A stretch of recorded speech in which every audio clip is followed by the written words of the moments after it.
स्वागत है आप सभी का और चैप्टर नंबर 2 के मोस्ट इम्पॉर्टेंट क्वेश्चंस के साथ में।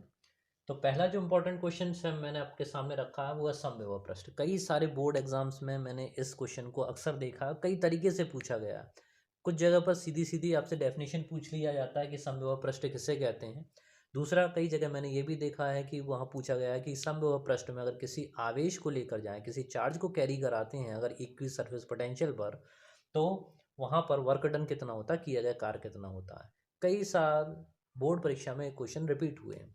तो यहाँ पर वर्क डन जो होता है वो किया गया कार्य शून्य होता है। और समविभव पृष्ठ की अगर बात करें तो ऐसा पृष्ठ, ऐसे सरफेस जिसपे सभी पॉइंटों पर, सभी बिंदुओं पर विभव एक समान होता है। दूसरी डेफिनेशन काफ़ी बार पूछी गई है, एक इलेक्ट्रॉन वोल्ट क्या होता है, एक इलेक्ट्रॉन वोल्ट की परिभाषा।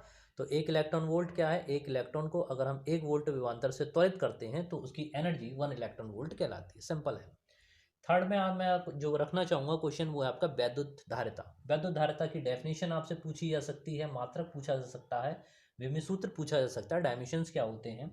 ठीक है। चौथे पे आते हैं हम एनर्जी डेंसिटी यानी ऊर्जा घनत्व के। देखिए सीबीएसई बोर्ड के भी जो बच्चे हैं उनके लिए भी ये चैनल काफ़ी इंपॉर्टेंट है। बस जो आपके जो वर्ड्स हैं वो आपके इंग्लिश में हो जाएंगे और कुछ नहीं है। तो कोशिश यही करूँगा कि मैं इंग्लिश में भी साथ में बताता जाऊँ।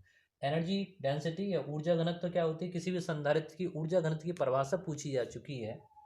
ठीक है। तो किसी भी संधारित्र के एकांक आयतन में जो उसकी पोटेंशियल एनर्जी होती है वो आपकी ऊर्जा घनत्व कहलाती है। इसका मात्रक, विमेय सूत्र, डायमेंशन वगैरह भी आप लोग देख के जाइएगा। पांचवा जो पॉइंट मैंने रखा है वो है समांतर प्लेट संधारित्र।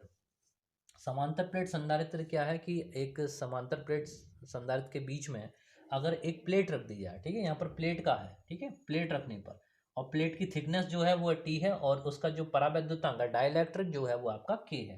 तो यहाँ पर ये इस वाले आर्टिकल को आप जरूर देख के जाइएगा। सिंपल प्लेट के लिए C equals to epsilon naught k a upon D आता है। लेकिन जब हम उसकी प्लेटों के बीच में, जब हम समांतर प्लेट की प्लेटों के बीच में एक टी थिकनेस की एक प्लेट रख देते हैं जिसका परावैद्युतांक के है, तब समांतर प्लेट की संधारित्रता का सूत्र क्या हो जाता है।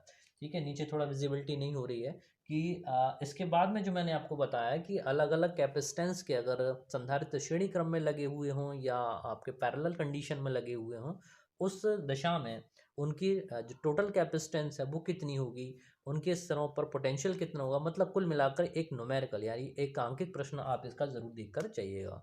तो ये थे चैप्टर नंबर 2 यानी वैद्युत एवं धारिता के मोस्ट इंपॉर्टेंट 6 क्वेश्चन। तो इसी तरह से बने रहिए मेरे साथ में, मिलते हैं नेक्स्ट चैप्टर के साथ में मोस्ट इंपॉर्टेंट क्वेश्चन के लिए। Thank you.